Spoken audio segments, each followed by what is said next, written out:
let's talk about the Demure Trend, which is the social media trend of the moment. Now, to be so clear, when I say of the moment, this creator who made the sound, the viral video, Jules LeBron, if you look on the date stamp on the original video, she actually put it out August 5th. This is me talking about it in a group chat, and as you can see, it's already made its way over to LinkedIn as of yesterday. This is also yesterday, a creator named Yola did a spoof video which got 1.4 million views, and she put this video up about 3 days ago now. Patrick Ta, who just gets TikTok, has already done a collab with her to launch a foundation, which means the brands are in on it too. All right, why do I think this is going so viral in this moment? Because it's core TikTok. Like, this brings me back to COVID and pre-COVID TikTok, when really and truly someone making authentic content in their car became a sound that went viral. And here's the thing that I really want you to pay attention to. I always say that the worst kind of content, my least favorite content, is trying to content. So trying to be funny, trying to be authentic, trying to be innovative, right? When you can see the effort and the manipulation behind the content, that's when it falls flat. So the difference between when someone is just really, really, really funny versus when you can tell that someone is trying to be funny and has 90s laugh track vibes, right? Or the difference between when someone writes a status that touches you versus when you can tell that someone asks someone to write a status to make people cry and follow them. We can sort of feel the trying to.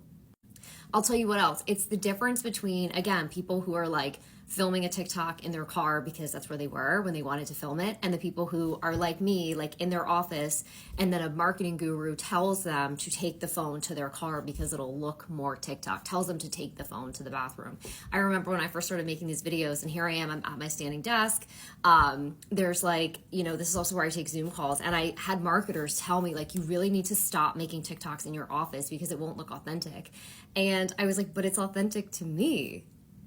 So this hit it out of the park because TikTok is still a sensory app. And again, too often we only focus on the sensory of visuals, right? People talk about what is the visual hook when you open the video. I actually was quoted in an article in a Huffington Post that talked about the dermaplaning and how you'd see all of the videos. I talked about the fact they opened up and people's faces would be covered in these little white hairs. But TikTok has also been a platform where replicable sounds that are completely unexpected and completely authentic and become a trend perform really well, because the core TikTok user, we enjoy the surprise and delight of a trend that wasn't charted on a wall 6 months out. And listen, I'm not hating. I chart marketing campaigns 6 months out and I hope that they go viral. I chart marketing campaigns 6 days out and I hope that they go viral.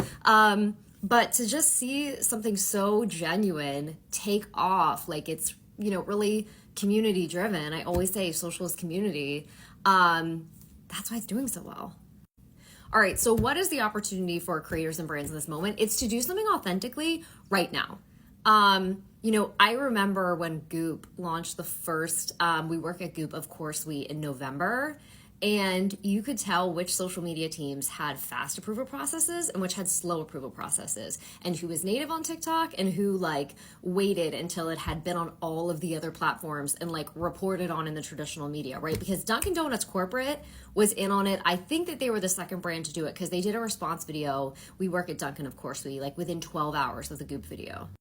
But when you were seeing the we blank, of course, we in April, I mean, you were just kind of we've been seeing these for 6 months. You know what I mean? And you would give a pass to someone who was such a celebrity and it was their first foray into TikTok. And it's sort of whatever. I'm the most famous movie star of the 90s and I just joined TikTok. Of course, I'm going to do an of course video. You'd be like, all right, we'll let it slide.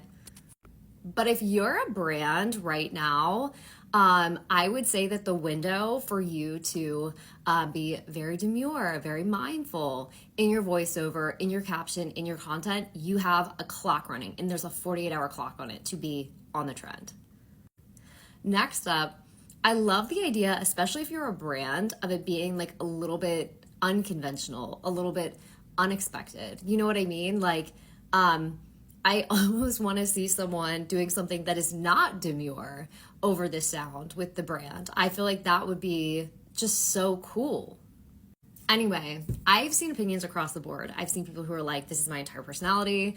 I've seen people who are like, I don't get it. I want to know, what are your thoughts on the Demure trend and your favorite uses that you've seen of it so far?